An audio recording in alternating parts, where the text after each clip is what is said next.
Hello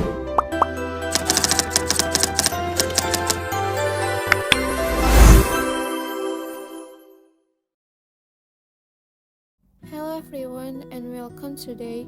We're going to dive into a lesson on the simple past tense.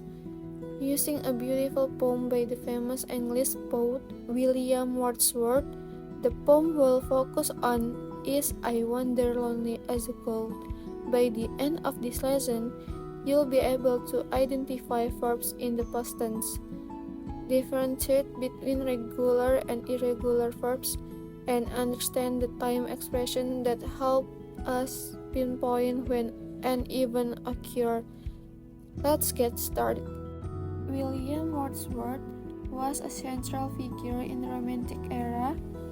Known for his deep love of nature, he spent a lot of his time exploring natural landscapes, forests, lakes, and mountains.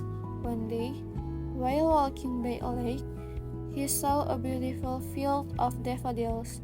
This moment inspired his poem, I Wander Lonely as a Goat, reminding us of how nature can comfort and inspire us in times of loneliness. This connection between nature and emotion is an essential part of understanding the poem. Now, let's explore the meaning of the poem. At the start, Wordsworth feels a sense of loneliness as he walks through nature. However, everything changes when he sees a field of golden daffodils. The joy of watching them dance in the wind lifts his spirits, making him feel peaceful and happy again. This simple moment in nature reminds us that sometimes nature has the power to heal and comfort our hearts. And then our lesson today focuses on three main objectives. First, we'll identify past tense verbs from the poem. Next, we'll differentiate between regular and irregular verbs. Finally, we'll learn how to change base verbs into their correct past tense forms. So, what is the simple past tense? The simple past tense is used to talk about actions or events that happened in the past and are now complete. It's often used to describe a specific event that took place at a particular time, like yesterday or last week. For example, in Wordsworth's poem, he says, I wander lonely as a goat. This is an action that happened in the past.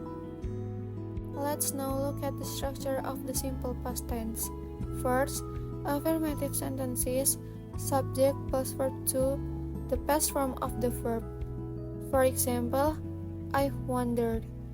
Second, negative sentences, subject plus did not plus base verb. For example, I didn't wander. And last, questions, did plus subject plus base verb. For example, did I wander?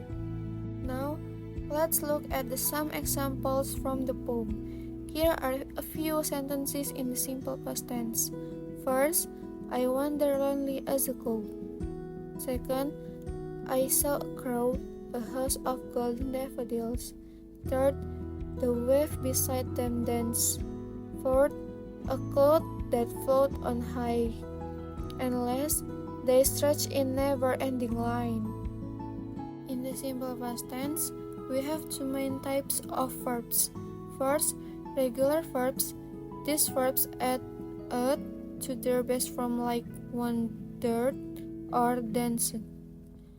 And last, irregular verbs.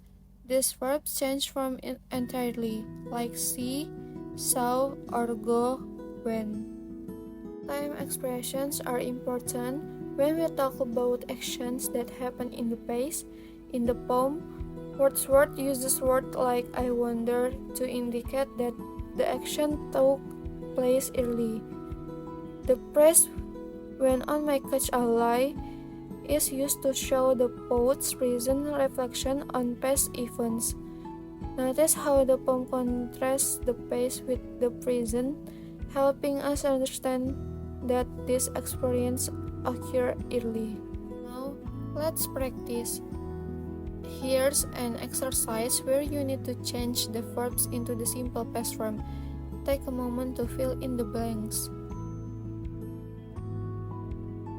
Take your time and let's check the answer together. Now, let's move on to another exercise. For each verb, you need to decide whether it's a regular or irregular verb. Write R for regular and I for irregular. Here's the list. How did you do? Let's review. Thank you for joining me today in exploring the simple past tense through William Wordsworth's beautiful poem. I hope you enjoy learning about how nature can inspire great poetry and how grammar helps us tell these stories. Keep practicing, and don't forget to look for past tense verbs in your favorite poems or stories. See you in the next lesson.